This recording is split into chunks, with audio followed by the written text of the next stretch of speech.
The road east of the ruby ford smelled of iron, wet earth, and smoke. A wind out of the riverlands pressed low, troubling the banners so that the gray dire wolf of Stark snapped and whispered over the long line of spears. Everywhere the country told of the passing of armies. Hedges hacked into gaps for wagons, orchards stripped, ditch water churned into brackish soup by hooves, and in the ruts, even now, little gleams red as garnets where the river had coughed up the last of the prince's rubies. Eddard Stark rode with his helm lashed behind his saddle and his hair tied back against the breeze. His leg, stiff from too many days in the saddle, complained in a steady tone he ignored as he ignored the mutter of crows over a blasted copse. He had seen the ford by starlight and by dawn and once by the bruised purple of a sky after rain. Each time he looked, the river had made of it some other thing. A mirror, a churn, a cutlass flashing. He no longer saw Rhaegar's tall horse-hammer down or Robert's hammer rising like a thunderclap at the center of a ring of broken men. He saw only the work that remained.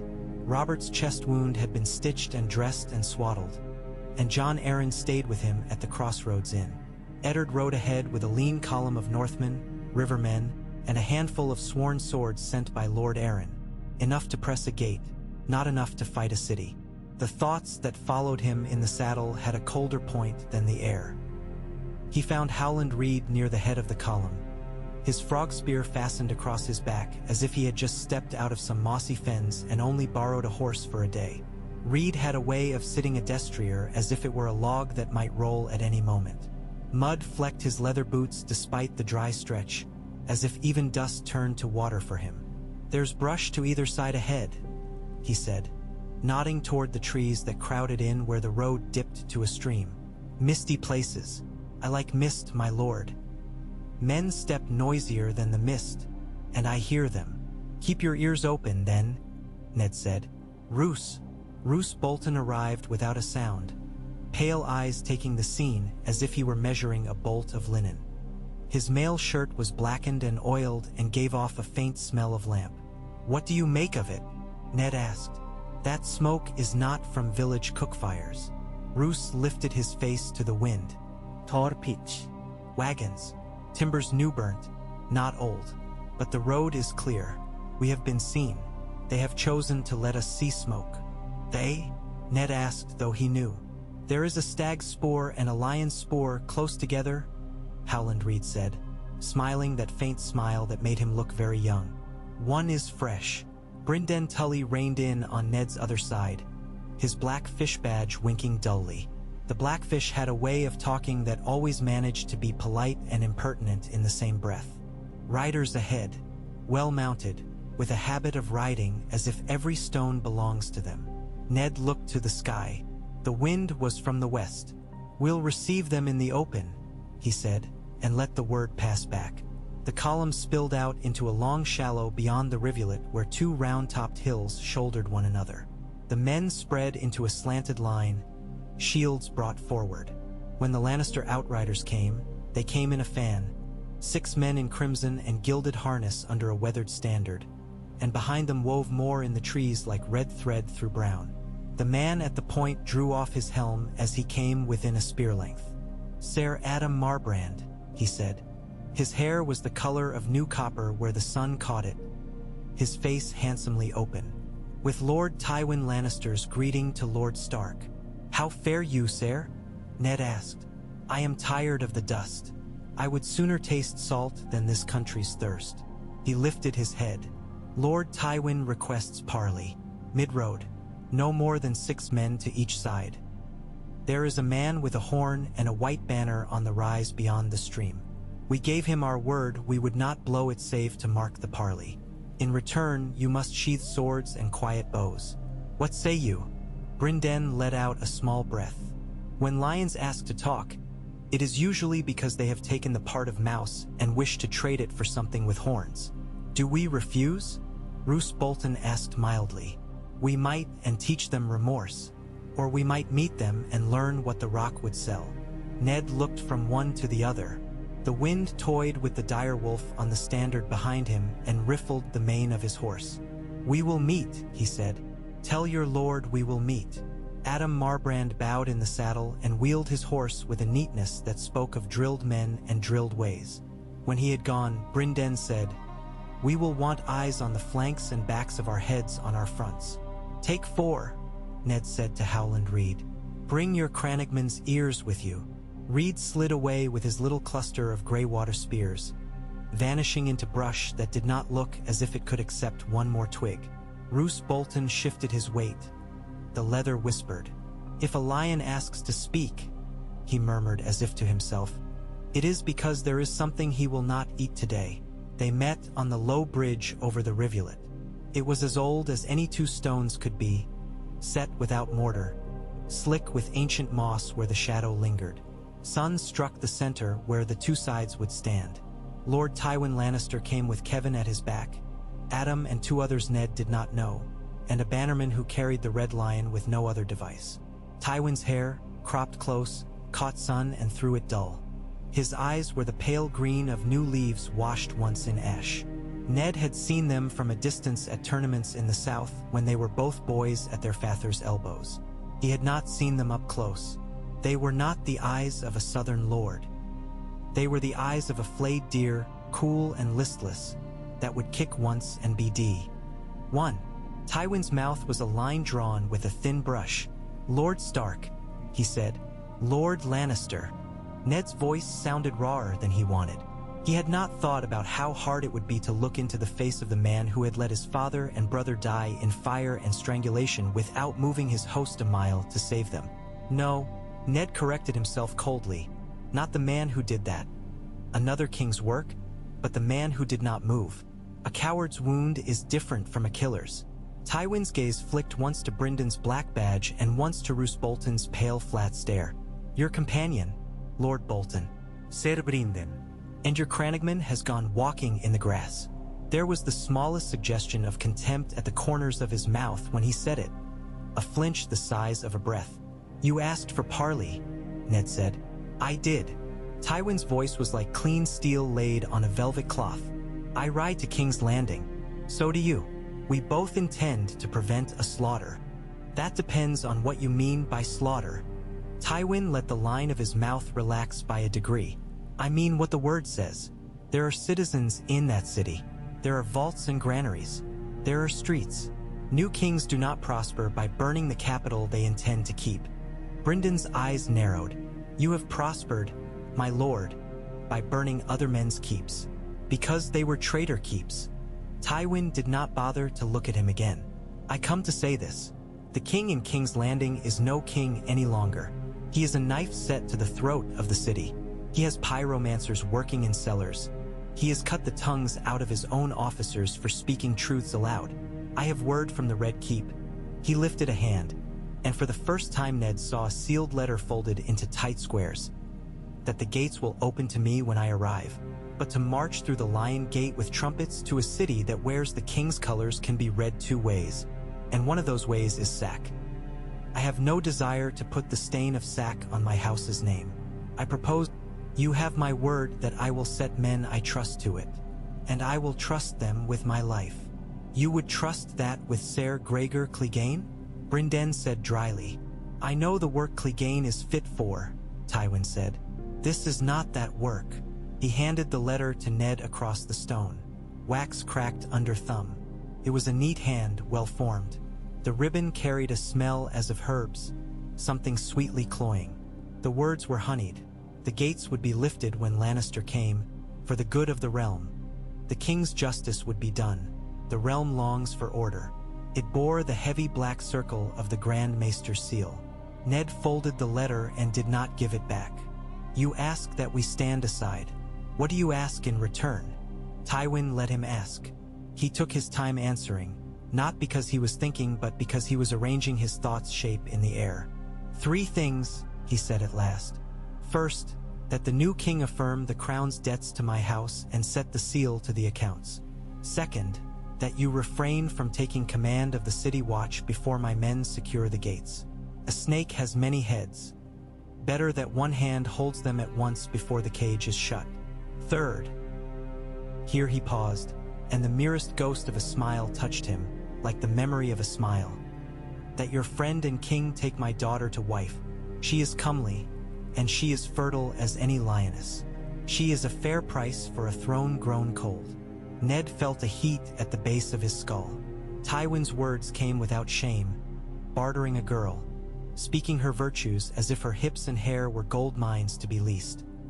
He thought of Robert's eyes going soft when he spoke Lyanna's name, and the phantom of her fingers digging crescents of pleading into his palm at the end.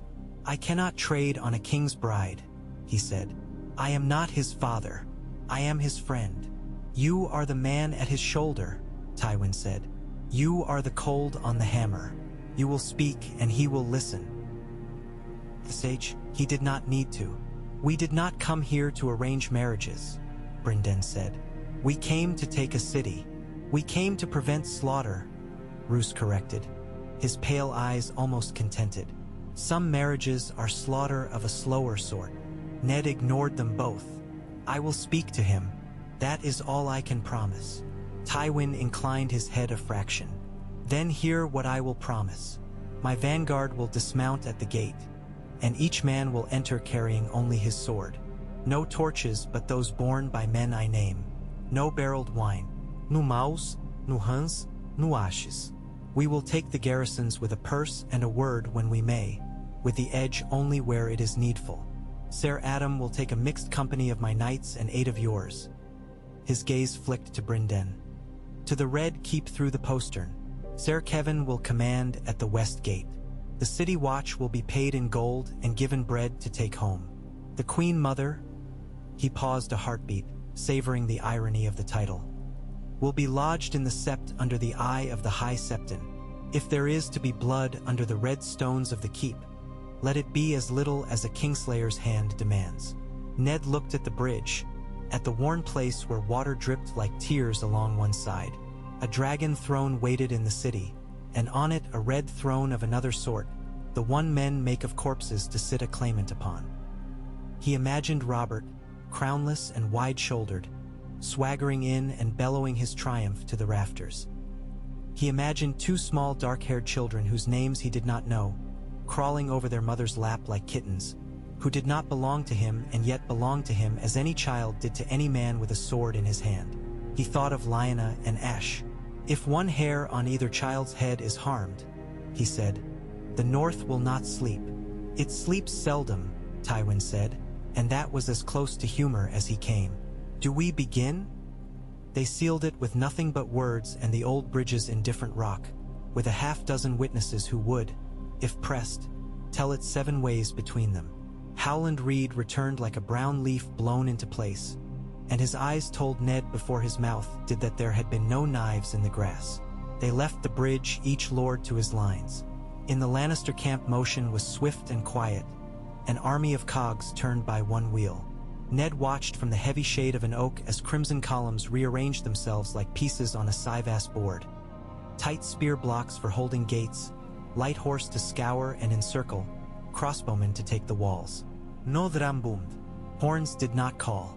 It was the sound of a deer herd turning, their mass whispering. Roose Bolton let his horse graze. Brynden spat, considered the spit as if it were a thing that had betrayed him, and wiped his mouth with the back of his hand. "We have just given a cat permission to mind the larder," he said. Ned did not answer. Permission was a word for little men to hide beneath. The truth was plainer. They had struck a bargain with the hard face of power, because power was already in motion, and the coin for stopping it was a city's flesh. They reached the hills west of King's Landing at sunset 2 days later. The city rose like a stain on the horizon. Towers needled against a sky that had gone the color of old wine, spiked with the black teeth of the dragon pit against Visigna's hill, the Sept's dome catching fire as the dying sun found it. The stench washed out to meet them before they saw the walls. River rot and tannery hair and hot bodies and the sour reek of slops tossed out too late. Ned had been there twice as a boy and thought it large. It seemed to have doubled itself in the years since, or else his northern eyes had learned to see. Tywin's host split on the last rise. Kevin took the western road and the low ground beyond. Marbrand and a file of chosen men slid off the ridge in single file, vanishing into underbrush and gullies that smelled of damp stone. and made for a narrow postern in the cliff face below the Red Keep's belly. Adam had asked for 8 of Ned's. Ned had given him Brynden, 2 tall-heart men whose eyes he trusted, a Karstark boy, dour and hard-eyed, Howland Reed because Howland Reed was always where Ned was most afraid, and 3 Riverland men who had no love of kings whose names began with Ares. They waited, for waiting was half of taking cities. Tywin sent no messengers to Ned after that. The city's horns sounded once, then again from the west and then from the fish market down by the river. As the light faded, torches rimmed the walls, but at the Lion Gate no great lamps flared, only small steadies as at a guard's post of a town that had not yet been told it was conquered.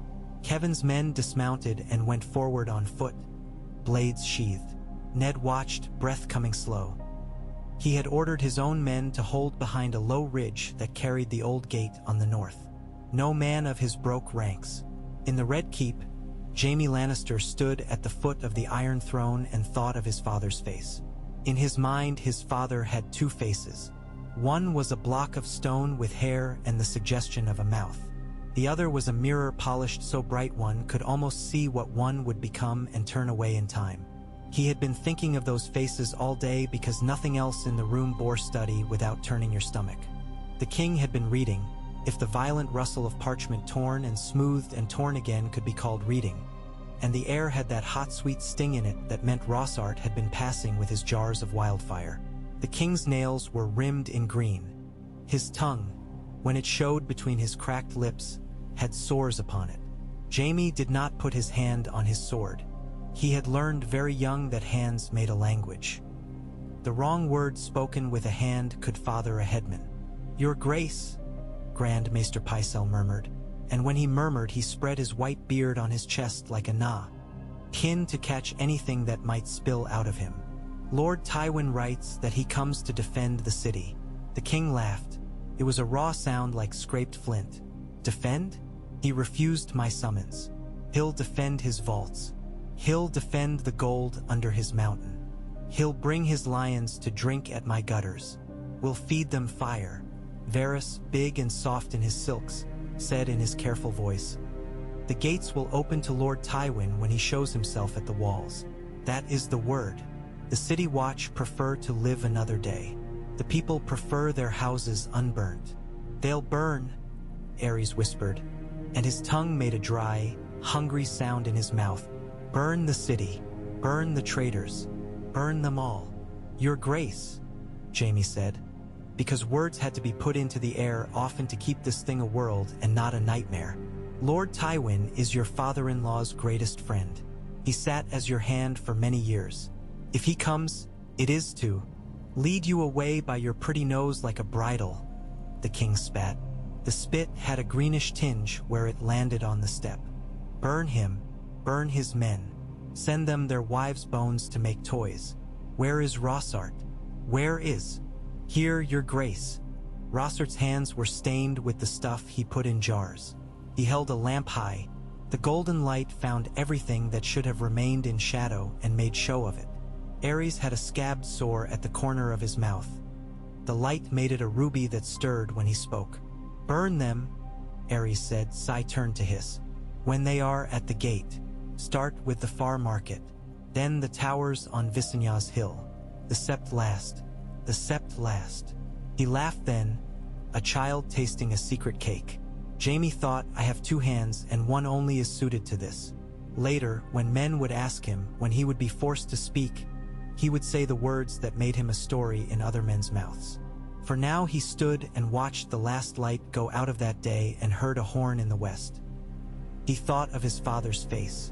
He thought of Cersei's. He thought of the script of blood that would be written in the streets if he did not stain his own fingers.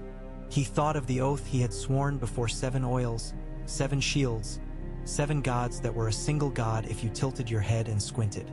"Your Grace," Pycelle said, "perhaps if you retired to your bed and—" "Burn them," Ares said, and turned his head.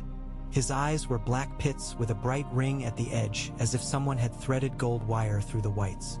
"What are you good for if you cannot do as you are told, boy? Burn them." Later, when he would be called Kingslayer, the name would fit him like another man's cloak, ill at the collar, too tight across the shoulders. For now he only moved, his feet making the smallest rasp on stone, and drew, and did the thing that kept the city from becoming a jar full of charred gods. At the Lion Gate, Kevin Lannister put his hand on the iron band and looked up at the murder holes. "Hail," he called, and Lars, a small captain with a broken nose and a scar on his cheek that had gone white with the fear, looked down. Kevin tossed him a purse. It thumped on the stone by his hand. "Bread will be given out at the wheelhouse downriver. We will not bring fire under this gate." Lars looked at the men behind Kevin, and at the number of them on foot. The gate opened slowly, with the hiss of old things used in the old way. The first Lannister men into the city were 4 files of spearmen with helms under arm and spears at rest, carried upright like mourners' torches. When a drummer boy stepped forward with a mallet and a face eager for sound, Kevin cuffed him across the ear without looking. In the belly of the Red Keep, Adam Marbrand and Brynden Tully went shoulder to shoulder along a passage that stank of damp mortar. Howland Reed was 3 persons at once in the tight place.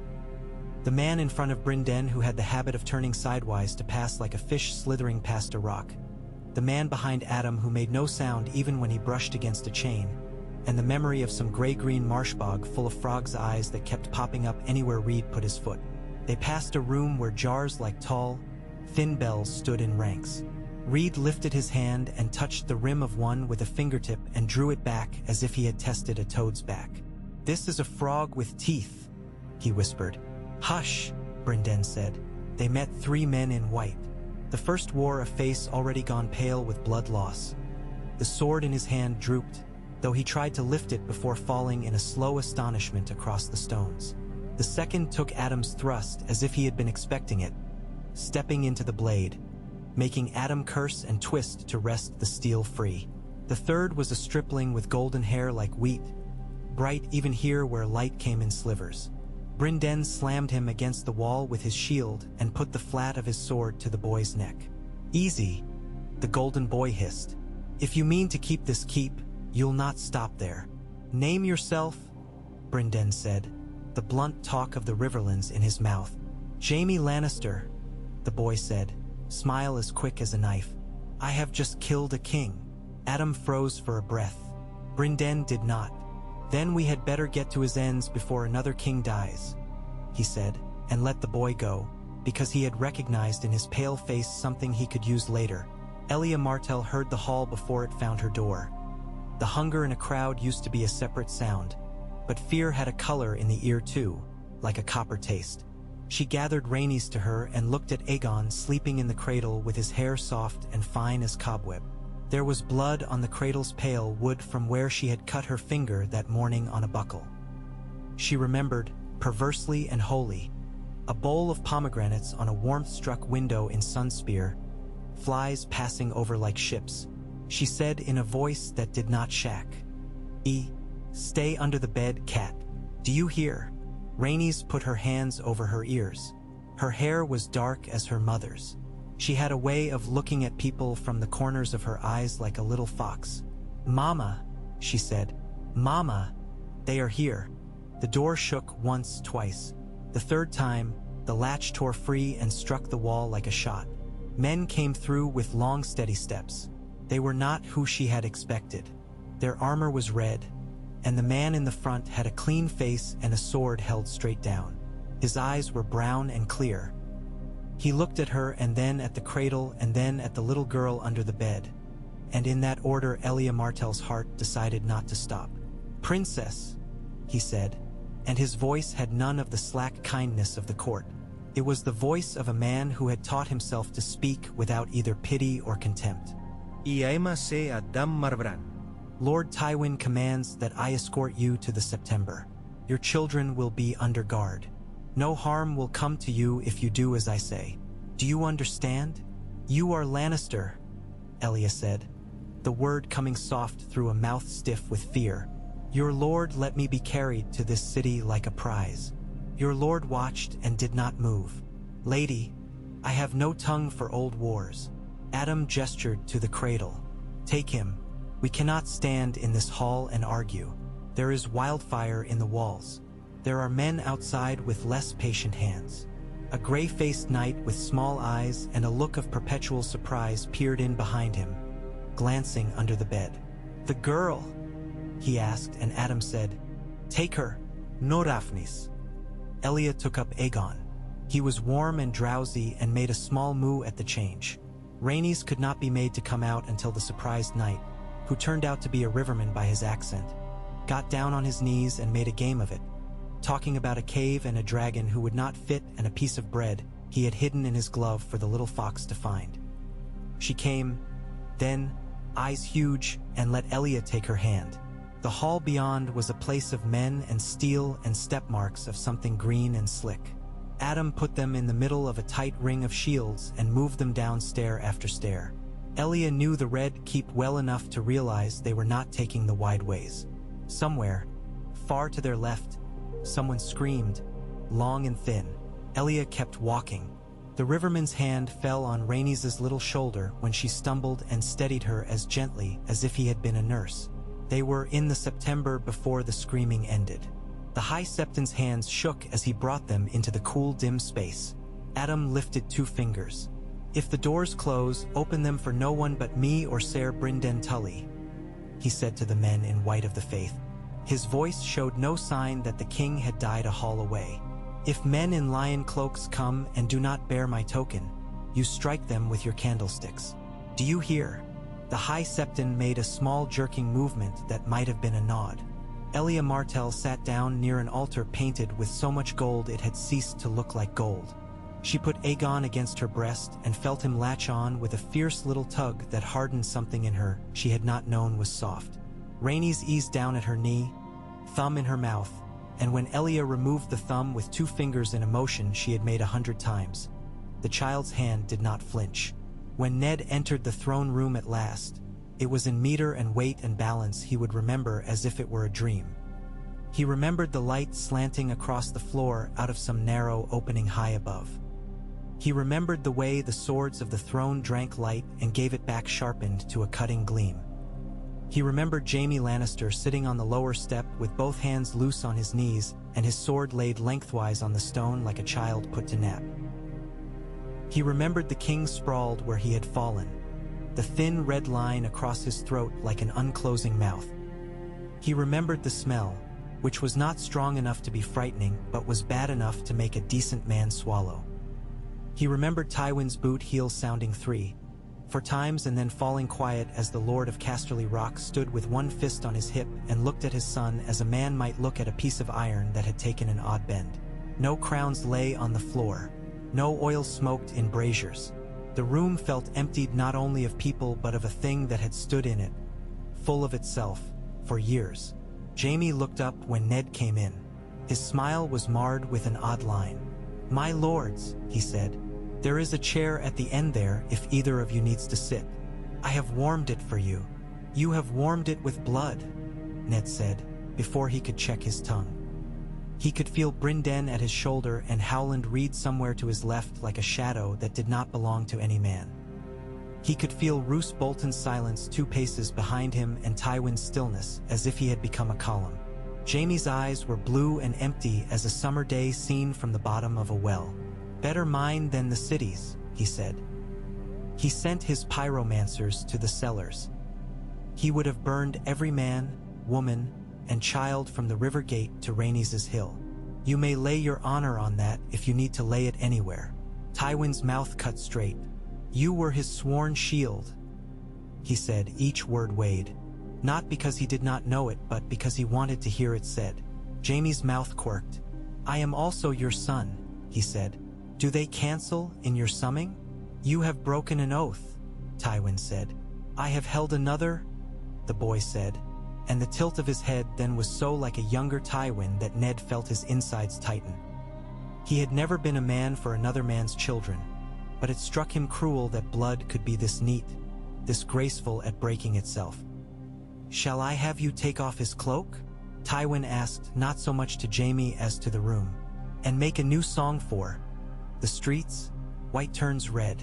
That would please our foolish bards." Ned said, "You can punish him later." He had not meant to say it, but the words were there. It was not mercy. It was the cold sense in him that said this room needed a king at once, and men who slaughtered each other's sons on the floor would not name one before moonrise. Get him out of that cloak if the sight of it offends you. Not here. He looked at the iron chair. He had never seen it so closely. The swords in it were an old lie he had been told as a boy. Conquered blades. He saw, too late, that they were simply blades hammered until they fit a shape some man had decided would frighten others. He took a breath. The air bit. The city is secured? In the sense that a river is a thing you can hold, Tywin said. For now, men will get drunk. Others will get bold. But the granaries are held and the gates closed, and the watch has taken coin with one hand and bread with the other. That is all that can be asked until the morning. And the royal children? Ned asked. He could not help it. He heard how his voice came out, thin as if it belonged to someone younger. In the September, Adam Marbrand said from the doorway. He had come without Ned noticing. His harness was scuffed, his hair damp at the temples. The princess, the girl, and the boy, with 6 of the faith and 4 of mine and 4 of Lord Tully's. Why 4 of mine? Tywin asked mildly. Because your name frightens people in that part of the keep, my lord, Adam said. And if a man could be praised for insolence, he would have earned it. It frightened the right ones today. Tywin looked at him as if marking a sum and found him to be a number he could use. We will see they remain frightened of the right things, he said. Ned went down 1 step and then another until he stood level with Jaime, who had not moved. He wanted to strike him. He wanted to thank him. He settled for looking at the king's corpse. There was no majesty in a dead man's face. There is only the wax and the slackness and the place where the soul is not. The others? He asked. Rossart, Bellies, and Haleen, Jaime said. Rossart and Bellies, at least. Haleen fled. Perhaps he is down there now, wetting himself in the dark, or setting fire. I do not know. We have put men at the spokes of the city to see who will move to light a spark. Tywin lifted a hand. You and you, he said to 2 of his men in quiet crimson. Drag this carcass into a corner. Put a cloak over it. Not a white one. When they hesitated, Jaime's mouth moved again, and that was how Ned learned the truth about pride. It could laugh when it should not. Careful, Jaime said. His blood is catching. Ned turned away before his own mouth could betray him. We will prevent any slaughter tonight, he said. Tomorrow, Jon Arryn will be here with the king. We will set the seals. We will name guards for the streets and a council to hear grievances and a menagerie of bored lords to do their snorting. You will do many good things, Tywin said, and it was not mockery. I will do the dull ones while you do those. What dull ones? Ned asked. Counting, Tywin said. Bread, coin, spears. Ned did not think he had ever hated anyone for doing work the world needed. He was surprised to find that he did. Robert arrived 2 days later, still flushed with fever and drink and victory. He looked at the Iron Throne with a kind of bear's curiosity, then spat at it and laughed until his stitch hurt him and he had to press his hand to his chest and grimace. Let a maester sit on that thing, he said. They like prickles, and they will tell its stories. Ned stood with Jon Arryn at his side. Tywin stood 3 paces away, in a place where the light did not find him as readily. Men filled the hall like water in a cistern. The noise rose and fell in waves. Varys was a pale jellyfish among them, not reflecting the light, showing only that he existed by the way men moved around him. Pycelle breathed and made a point of it. Robert's blue eyes found Ned's, and for a moment they were boys again, whole and sunburned, hearing through the mountain air the timid crash of a falling stone and laughing because the world belonged to them if they only kept laughing. Then it was gone. Where are the king's whelps? Robert asked. In the September, Tywin said. And their bitch of a mother? Robert said, smiling to show he was brave to say it. In the September, Tywin said again. Robert looked at him, more in wonder than anger. You have grown soft, Lord Tywin. No, the Lord of Casterly Rock said. You are king when you look like a king, not when you bleed like a butcher. The sept was the right place to put them. If you would have them elsewhere, say where and it will be done." Robert's mouth flattened. "I would have them nowhere," he said. "Not here, not in this world. I would unmake the dragon's seed." Jon Arryn moved then, the way old men move when they know their legs will argue with them if they are not quick. "Your Grace," he said, and every syllable laid a stone in front of the flood. "Dorne has sent no army. Sits apart. If you spill the blood of their princess and her children in the first week of your reign, they will not come to table for a generation, and others will find courage to test you. If you exile them, to Braavos or to some far city in the east." "Exile?" Robert roared. The roar rolled up into the rafters and came back in a mean echo, smaller than its father. "Exile? So they can grow like weeds behind a wall and come back with their little knives?" "No." Ned stepped forward. He did not think. He had been thinking for 2 days and had come to this precise moment the way a man comes to a cliff top he knows he will jump from and has been telling himself he will not. "Your Grace," he said, "they are children. Elia Martell is a lady. She has never set sword to you. If you would be a king different from the last, begin here." Robert's face worked. "I am king because I am different from the last," he said. "I am king because I kill the dragons." Tywin's voice came then, soft as a knife's backswing.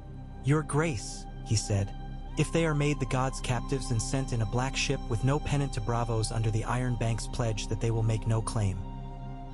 He let the words wander, as if he were thinking them for the first time. "And if your high lords, each in turn, sign his name to an oath that their return will mean war, then you will have peace in your streets, and no song that begins 'He slew babes in the summer of his crowning' will be ever written." "Tywin Lannister," Robert said.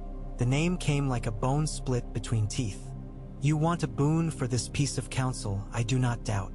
"My house wants only to be of use," Tywin said, eyes lidded so that the green showed only in a thread along the bottom. "A good piece tends to place itself near the king on the board. If your Grace would consider joining your blood to mine." "You would have me wed your girl," Robert said, half amused and half something else that men who did not know him would call lust simply because they did not have longer words. He scratched under the linen bandaging his chest. "What is she?" "Fair. Fair," Tywin said. "And quiet." "Quiet?" Robert repeated, tasting the word and finding it a strange broth. "Bring her. I will look at her as one looks at a horse he means to buy. And if she is pretty and if she breeds sons, perhaps I will use your counsel." Ned felt a line in him pull taut until it seemed it would sing. He thought, "You will not marry Lyanna now." But that had already happened.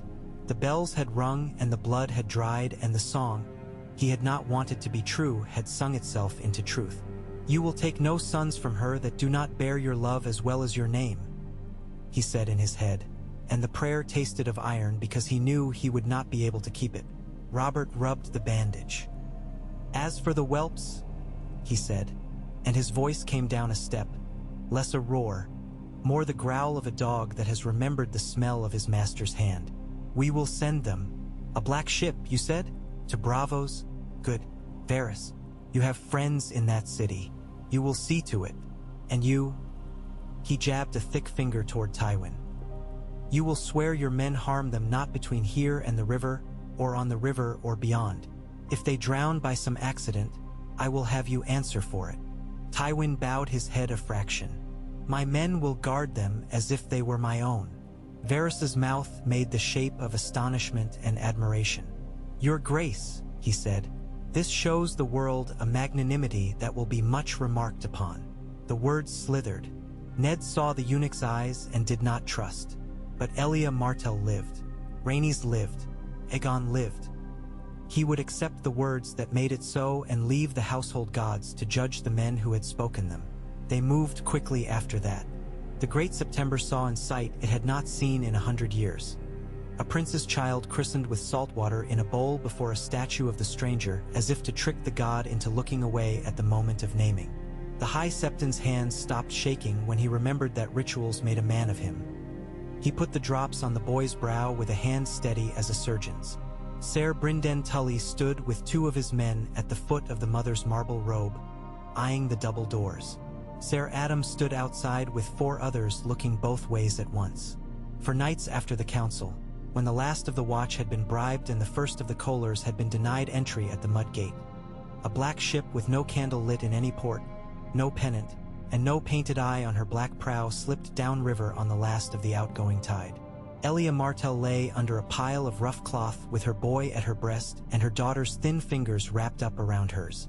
She cried once, silently. Rhaenys woke and said, "What is that sound?" And Elia whispered, "Water talking to wood," and the child slept again. Ned watched the black ship's stern sink into the river's dark and felt both relief and a weight settling on him. The weight of a promise that would have to be kept even if the king changed his mind tomorrow and demanded heads. He turned and found Lord Tywin at his shoulder, also watching the vessel with that face of his that had more in common with stone than with flesh. They stood an arm's length apart and did not look at each other. "You have done a generous thing," Ned said, knowing as he said it that he was wrong. The city had been saved for reasons that had nothing to do with generosity. But some lies were worth telling to keep the rest of the world from sliding too far into the truth's dark. "I have done a necessary thing," Tywin said. "Kings are generous in song, in books, not in keeping their crowns." "You want your daughter on a throne," Ned said. Tywin did not lift an eyelid. "I want my house where it will remain when my bones are dust," he said. "I want the sums to add in my absence." They walked back from the river side by side and did not speak again. Men made much of them for a few days, as men do when they cannot decide whom to flatter more. They came and went among the small council's tables and the great hall's pillars and down into cellar spaces where maps were spread on planks and held open by knives. They spoke quietly to captains and loudly to butchers. The city quieted as men slept for the first time in a week without their swords within reach and woke to see their roof beams still over their heads. Not all was well.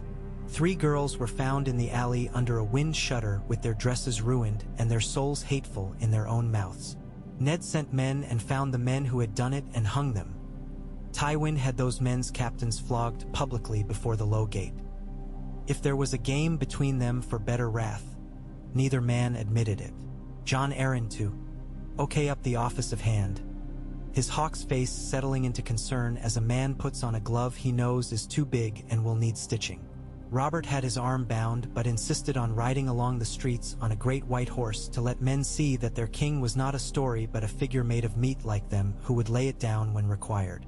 Varys arranged for bread to be sold at half price for 2 market days and whispered to one of his small singers that there would be coin for any man who could make a song about mercy that did not sound like weakness. Pycelle arrested 2 alchemists and then let them out again the next day with a long speech about privilege and the sanctity of learning, which made men snore in public and then curse him in private. Tywin had time for one more private talk with Ned before he left the city to make his progress back to the Rock, where coffers would be measured and ribbons tied and a dozen stewards set to a dozen 9-year sums.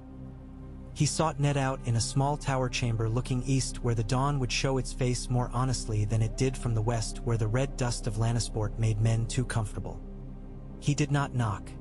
Ned's guard outside had a way of finding his eye and lowering it. Men did such things around Tywin. "You are going?" Ned asked. "The city will breathe easier without my lions in it," Tywin said. "Jon Arryn can count its barley. Your king can open its casks. I will do neither until he sends for me." "He will." Ned set aside the parchment he had been staring at without seeing. He had the names of 6 men from 6 wards on it, and lines beside their names for assigning watch captains who would not take bribes from just anyone. "He likes you," he said, surprised to hear himself say it. Tywin's mouth did that not smile. "He likes what I can do for him. He likes my daughter's hair. He will like his sons if they come to look like him." "If they do," Ned said, and it was as close as he had ever come to a curse. Tywin's gaze rested a moment on Ned's face. "You are a loyal friend," he said. "I do not say this as praise. Friendships of that kind end badly." "They end in duty," Ned said. Tywin's look was unreadable and then, for once, not. He stood with his gloved hands behind his back and looked out at the smeared sky. "You are a man who thinks the world is a block of ice that will not melt if you frown at it." he said. It will, and you will melt with it, unless you learn to tamp it down into a mold before it empties your hands. Is that what you do? It is what men like me do when they mean to have their houses last. Ned looked past him, toward the far hills he would take before he reached the red mountains of Dorne. He had not said a word of it to anyone but Howland Reed, not even to Robert. Not yet, because Robert's blood still ran too hot and would boil if it learned what Ned whispered to himself at night. He would be leaving soon to ride down the continent's spine to the place the Dornish called a tower and he called a wound. He would find her there or not find her there. Either way, he would find a version of himself he had been avoiding since the day the Raven came to Winterfell with its grief on a strip of parchment. You think I do not bend, he said. But I do. You do, Tywin said calmly, and then you straighten yourself again so fiercely that it looks as though you never did, and everyone who watched wonders if they imagined it. It makes them doubt themselves. It makes you seem...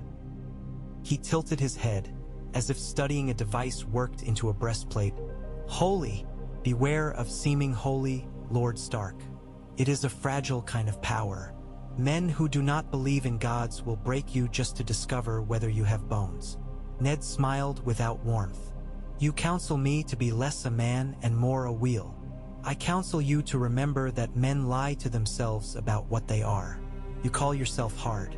You are only stubborn. You call me cold. I am only tired. Tywin turned toward the door. I will leave 400 men here for a fortnight. When the last of them has marched, if the city is still upright and your bakeries still smell of bread and not of ash, we will call it proof that the bargain we struck did what bargains are for. Shifted the stench from one man to another without losing any of it. Why did you keep those children alive? Ned asked. Came out and surprised him. Tywin paused with his hand on the latch. He did not look back. Because dead children have no friends, he said. Living ones have too many. Ask me again in 10 years which I would prefer to have to avenge. When he was gone, the room felt emptied of a certain kind of silence. Howland Reed came in without being asked. He had that way of appearing in doorways as if a frog had convinced itself it could be a man, and no one had yet had the heart to tell it had been mistaken. You should leave, he said. I will, Ned said. Jon will handle the watch. Robert will drink himself brave. The Lannisters will go and count. And you will go south to the Red Mountains, Howland said. His eyes were pale as wet stones. There are old songs about that country. Some of them are true. Ned looked at him. You do not ask me why. I know why. Howland's mouth went soft a second. He had the look of boy in that moment. We went to war for love and pride. We told ourselves other things. Most songs are lies, the old ones and the new. Lend me your ears then, Ned said, and your patience. They rode within 3 days. Ned took a small company, not to the relief of Storm's End as the songs would later say. The man he sent to Jon Arryn would speak that lie into public use. But down the King's Road, then west, then southeasterly, through market towns where the gossip about the mercy shown to a certain princess grew by the day into something that made women clasp their hands and men spit and say it had been weakness until someone glared at them and they changed to IR tongues. They passed through a country restless with the aftermath of war. Men with maimed hands playing at knucklebones, women reweaving thatch, dead hedges sprouting hopeful green. Howland Reed went with him because Howland went where he needed to be. The Karstark boy came, and the 2 Tallheart men, and a handful of the Riverland's hard shellbacks who had decided Lord Eddard Stark's face was the face they might follow into a place where no man should stand. They did not take the road into Sunspear. Ned had no wish to ride under Martell's orange and read with a song at his back that the man who had spared Elia Martell had come to beg further mercy. He took goat paths and sheep steps and narrow runs along brown cliffs where the earth crumbled under a foot if the foot was too sure. That country had a bright, cruel beauty. The light there made edges sharper, as if even shadows had swords. The men who went ahead of them came back with messages written on their faces. One by one they shook their heads. Then, on the 9th day, they returned with the same look men wore when they had found a deer struggling in a hunter's pit and needed to tell their master that life and death were about to be weighed on the hand. You do not want to see it, one of the Tallhearts said. But we have to go on. else all this walking is just walking. The tower stood like a bone set upright into the land where the red broken shoulders of a mountain shifted aside to make a space. In the low brown around it, a few stubborn trees had kept a piece of green for themselves, as if they had been told that was their corner and they had decided corners would do. There were 3 men outside in white. One of them held a sword long as a sigh.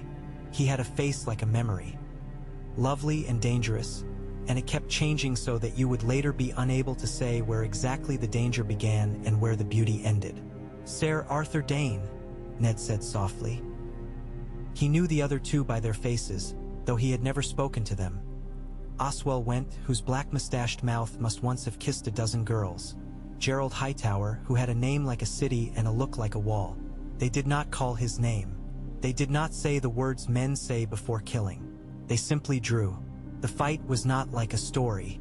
It was short in places and then stretched like a dried hide on a frame in others until men's arms felt as if they had always been lifting and always would be. Dane's sword moved with a sweet singing noise that was almost music and left red where it went. The Karstark boy went down early trying to be brave. One of the tall hearts died with his mouth open and his eyes astonished. Hightower put another man to the ground with a stroke that looked lazy and was not. Howland Reed did what men in the north never believed men from a bog could do. He stood knee in blood and kept men he loved alive with a stick and a knife and a way of moving that made men strike where he had been. Ned fought as he had been taught by men who had no patience for flourish or pretty craft. His blade went in straight and came out straight. When he fell to one knee, not broken but because the world had a way of reminding him it did not bend easily to wish. Howland stood over him then and saved his life. Someday Ned would recall the exact shape of the saving and the exact sound of Dane's breath when it left him and not say it aloud even at the end. Because some truths turned to ash in the air where lies took on weight and substance if you fed them through care. When it was done it had taken longer than a prayer but less time than a song. Dawn lay across the stones, its pale blade gone the dead color of froth. Oswell Went lay flat. Gerald Hightower lay curled. Ned's left hand trembled when he wiped his sword on a fallen white cloak. He looked at Howland and Howland looked at him, and neither had words men had taught them for this. Howland went to the door and put his ear to it. "Do you hear?" he whispered. Ned heard what he had been hearing in his sleep since he left the city. A woman's breath coming too fast and too shallow in a voice, broke and murmurous, repeating some words that were not words because the fear had shaken the bones out of them. He found Lyanna in a room with a narrow bed and a window that had been cut to let in light and let out air. It stank of blood and old roses. She lay in a bed that looked too small for her, though she had always been small. There was a basin, and in it cloths and water the color of claret.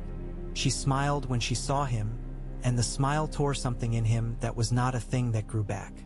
She said his name in the voice she had used to beg him to let her climb the Rookery's tower when they were children. He knelt and took her hand, and it was cold, though the room was hot. "Promise me," she said. The words broke. "Promise me." He did because he always had. He did because he would have done anything human men could do to make her stop looking at him like that. When she let him lift the burden from where she had kept it, wrapped in blood and fear and cloth, he took it with hands that shook in a way he had not let them shake when he had been about to die. The child was quiet. He had hair, and it was as black as the boy's father's. He opened his eyes once and looked at Ned and did not see him but still saw something. When he closed them, little lines ran from the corners like the cracks in winter ice. Howland stood in the doorway and did not come closer, a man asking for nothing and demanding that nothing be taken from him. "We must go," he said softly, "because the world never lets you stay long in any room full of death, no matter how you clutch at the doorframe and whisper that you will not be moved." Ned moved. He made the arrangements men make when they do not know where to put their hearts and so put their hands to work. The burning, the stones, the cloth, the tokens of home. He set 2 swords in the dew. Before the tower's door, as if they were sentries who would hold their posts for as long as swords can do that. He wrapped the child in his cloak. He did not ask Howland to look at him or away. He did not say the boy's name aloud, though it had been given him. He set the name inside himself where the old gods were said to sit and listen to the lies men told them about being good men. They went north by slow ways. Took longer than the ride down. The child cried. Sometimes he cried only to stop and look himself around the world with an expression so grave that men laughed and then wiped their eyes as if the laughter had wounded them. Sometimes he slept, and dreams pried Ned's fingers open and took from them what they could. In a village of low huts, a crone took the bundle from him and turned the boy in her hands and said, "This one will live to see winter come and go and come." And he believed her as if she had been a maester and had shown him the words in a book. He did not tell any man who asked him who the boy's mother was. He told himself he was doing it for the child. He also told himself he was doing it because he had promised. Both felt like truths, neither soothed. When he came back to King's Landing for a last look before he turned his face wholly to Winterfell and to the quiet that waits under snow, the city was humming with a new note. There was bread in the markets. The watch were sober enough to be polite and only took bribes with an air of being embarrassed to be seen doing it. A song had begun to take shape in the taverns about a king who had spared a princess and her children and sent them away across the sea on a night that smelled of river salt and apples. In the song, the king had done it on his own, and his friends had admired him, and even the Lord of the Rock had clapped when it was done. Ned listened without anger because songs are how men keep from choking. He looked for Tywin in the city and did not find him. He did find Tywin's people in the way things were done. The measures of grain, the lists of names, the order of shutters closed at night. He met with Jon Arryn once more. They sat in the hand solar, which did not feel as if it belonged to anyone yet. The chairs too new for the men in them. Jon's hair had gone all to frost in the last 2 months, but the lines down his face had eased. "It will be a better beginning than I had thought possible," he said. "He will wed the lion girl. You will go home. We will hold the road between until we need to do something else." "And the ones we sent across the sea?" Ned asked. "It is done," Jon said. The ship put into a small harbor near Bravos with a broken lantern on her prow as a signal. They were met. Varys tells me the Sea Lord himself sent out men to receive them, to make a show of how kindly Bravos can be. There are oaths, written and wrapped with gold. There is a paper with 12 signatures and the Iron Bank's box on it. None of it will matter, if men decide it will not. But it makes deciding harder. That is sometimes all we can do. Robert would rather they had drowned, Ned said. Jon nodded. He would, but he would rather sleep at night, too. And when he wakes, he wants wine and laughter, not the eyes of Dornishmen in his hall. Tywin saw that, Ned said. Came out half a question. Tywin sees some other men do not, Jon said. He will count this one however it pleases him, and then act accordingly. Eddard took his leave. He stood in the yard where the Red Keep dropped its shadow in the hot noon, and for a moment, as the child stirred on his shoulder and made a small mewing like a cat's, he let himself look up at the tower where a king had told the city's death. He thought of Jaime's long hand with the sword. He thought of Tywin's long hand on the city's throat. He thought of his own hand, short and blunt, that had taken a child from a bed soaked in roses and blood and carried him out of a tower into a world that would not be kind. He rode north. He rode past the place where the rubies still lay and a boy with a fisher's basket waded through the shallows, eyes wide for glints. He rode into lands that had begun to green again, not because they had forgiven but because grass knows no war. He rode until the smells changed, until the earth smelled of iron and water and pine, until the air thinly tasted of snow. When Winterfell rose at last out of the world like a memory, it brought with it the taste of bread baked on stone, the sound of men sharpening with slow patience, a girl's laughter, a boy's pride. Catelyn came out to meet him with a belly that told him a truth he already knew. He put the child into her arms and watched her face take it in and set itself around it. The way a good woman's face becomes a thing men lean on not because it is soft but because it is unyielding where they are not. She did not ask a question, not then, not aloud. He loved her for it with a kind of pain. The world did not forget Tywin Lannister. The city never does. A year later, he came back to King's Landing for a fortnight with wagons full of saffron and accounts wrapped in pigskin and tied with his seal. He brought his daughter, too. The hall filled with men who wanted to see if this lioness looked like the poet said, and men who wanted to see if the king would look like a boy when he looked at her, and men who wanted to watch the other men watching. Ned was not there for the betrothal feast.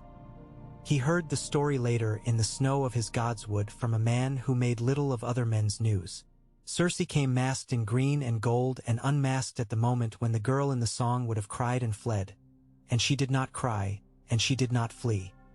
She dipped at the knee before the man who would be her husband and lifted her eyes and let the light find them. They were green. Robert laughed as men laugh at something lovely they can eat. Tywin watched that laughter and set the knife in the place it must be tea. Oh, carve the meat best. Men later said that the mercy shown to Elia Martell softened Dorne's hate for a generation. Men later said that it did not, that their hate only slept. Men later said that the mercy was a weakness that let dragons breathe again in other lands. Men later said that the mercy had saved the city's soul and that when the faith set 7 small lanterns up along the street of flower each spring and let them burn until the oil ran down, it was that soul they lit for. Men later said that Ned Stark had made the first of his mistakes that day when he let Lord Tywin barter with him on a bridge and that this mistake had made his later ones. Men later said a dozen other things. Men always do, because stories fill the void between what the world is and what men can bear. Ned thought of none of these sayings when he walked in his godswood and heard the snow fall one day in a pattern that sounded like silent speaking. He thought of a woman's voice asking him to promise. He thought of a boy's eyes like shadows under snow. He thought, too, of a man on a bridge and another in a throne room, and the bargain they had struck. One that had kept a city alive, shifted a stain, and cost him something he could not name. He knelt among the roots, and the old red face looked down at him with blind eyes. He did not pray for forgiveness. If gods gave that out like bread from a city's wheelhouse, the world would be full of thieves. He asked only for the strength to carry what he had taken up. The wind sighed, far south. In a city of narrow canals, a dark-haired girl looked through a window at a piece of sky that had nothing to do with her and everything to do with her and asked where home might be. Far west, at the rock, a man wrote figures, then walked to a window and laid his hand flat against the stone until his palm cooled. Far east, in a house that smelled of spice and cold iron, a eunuch paid a man to remember exactly how a certain ship had entered a certain harbor. In a tower in the Red Keep, a queen looked at herself in a mirror until she saw herself by the light she liked best. The world turned as it does. The road east of the Ruby Ford grew bold with grass. The small red stones sank into mud and were found by boys and made into playthings for girls and set in rings and swallowed by the river again. There were winters and turnings. Ned's children grew as wolves do who have a pack to run with, strong and proud and ignorant yet of the way snares get baited. Robert sat a throne he would have gladly given 3 months of his life to avoid sitting and pretended to enjoy it so that men would not say they had chosen the wrong piece of meat to make their feast of. Tywin waited for some to sum themselves. Most did. Some did not. In the quiet under the snow, Ned lived with his promises.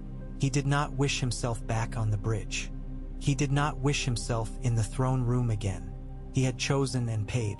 That is the thing about bargains. They cost twice. Once when you strike them and once when you keep them. Years later, when men would bring up the old ifs at tables swimming in wine, if Tywin had been given no leave to enter, if the king had burned the city as he meant, if the Martell girl had been murdered as in the worst of the songs, if Jaime had let his oath be the last thing he remembered, Ned would remain quiet, as is the way with men who have been in the rooms where the ifs turned to was. He knew the weight of a child in a cloak.